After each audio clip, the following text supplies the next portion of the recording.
من المؤمنین رجال. آره، اینها صادقین امتند، زندگیشان متفاوت‌تر از دیگران است.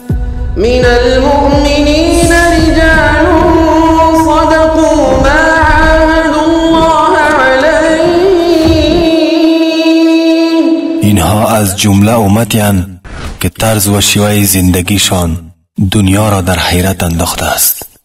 محبت خالق لایزال در دلهایشان زنده و جاودانند، در امنیت کشورشان بی تأخیرند. آره، اینها صادقین امتند. فمنهم من قضى نحبه ومنهم من ينتظر وما بدلوا تبدیلا.